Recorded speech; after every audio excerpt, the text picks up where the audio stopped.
The Mazda MX-5 wasn't the first affordable rear-wheel drive sports car, but it has always been one of the very best. And now that there's an all-new version with a bit more power, a lot more style, and even more performance. But the question is, can it match or even surpass the Toyota GT86, which has become the benchmark for affordable rear-wheel drive fun in the last few years?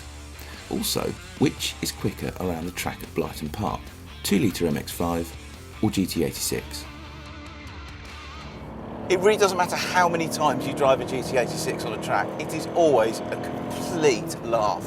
It's got not a lot of power, not a lot of torque, less than 200 horsepower and about 200 newton meters of torque. It's also got not a lot of grip, but it kind of doesn't matter because it goes well enough.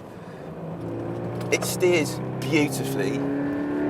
The fact that it has no grip is actually a positive thing rather than a negative thing, although perhaps not in this context, because what we're trying to do is see if the MX-5 is quicker than a GT86 around a track. I suspect it probably will be, because Mazda hasn't gone down that route of creating something that's just designed to put a massive smile on your face, and it doesn't really matter how quick it is, but I'm going to try and get the most out of it around Blyton. And I'm definitely going to have a giggle whilst doing so. But either end, you can just feel, I mean, I've got everything switched off. That's not to be a hooligan, that is because it's quicker to do that. You cannot have the electronics intruding whilst you're trying to get the most out of it, because it just kills the throttle dead. Anyway, coming up to the first corner, oh, I don't want that. Well, I sort of do, but I've got just a tiny bit. I don't think we've lost any significant time there. Understeer and then a bit of oversteer through that bottom corner.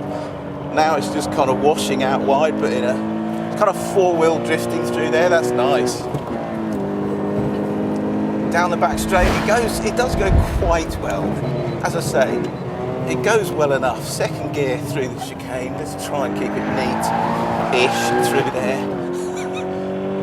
Third gear up to the back corner. I don't know what any of these corners are called, to be honest. Into fourth, didn't want that. Down to third, let's try and keep it neat. Through there, neatish. It's all about how much speed you can carry into the corner without actually killing the exit speed. Yeah, that's not too bad through there. Up to fourth. Can I get through here flat? Just about flat in fourth.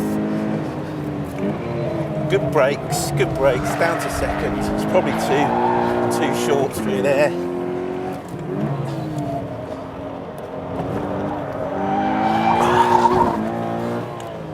Okay, so that is my flying lap in the GT86.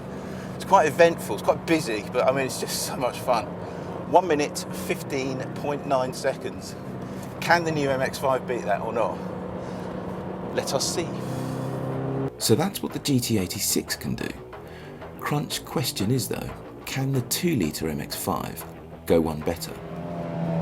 I really don't know whether this new 2-litre MX-5 is going to go quicker than the GT86. It weighs a touch less, so really it should make the new MX-5 2-litre quicker than the GT86, but let's see. I've begun my lap. Again, just as with the Toyota, you've got to be neat. The temptation is just to throw it around all over the place, but I'm not going to do that because I want to get the best time out of the MX-5. I think the Mazda feels a tiny bit quicker down this back straight. Neat, yes, neat. Doesn't rev as well as the GT86. I think it's got a touch more grip. I think it stops a little bit better than the Toyota as well. I didn't want to do that, but I don't think I really lost any time there, because that's all about carrying momentum. It's nice through here, really is nice through there. Can I go flat through these S's? Yes, I can. Oh, I think the Mazda's going to be faster. I think the Mazda is going to be faster.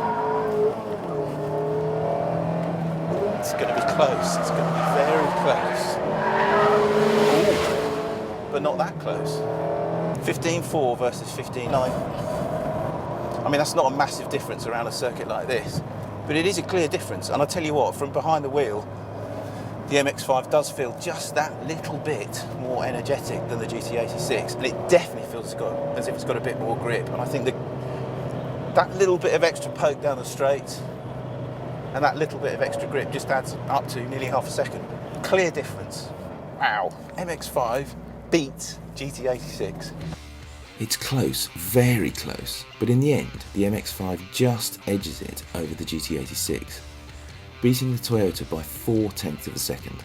Does that really matter out there in the real world?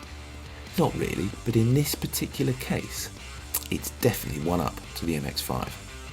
Click on the video windows to watch a track battle between the Honda Civic Type R and its key rivals, or watch our first drive of the new Audi RS3.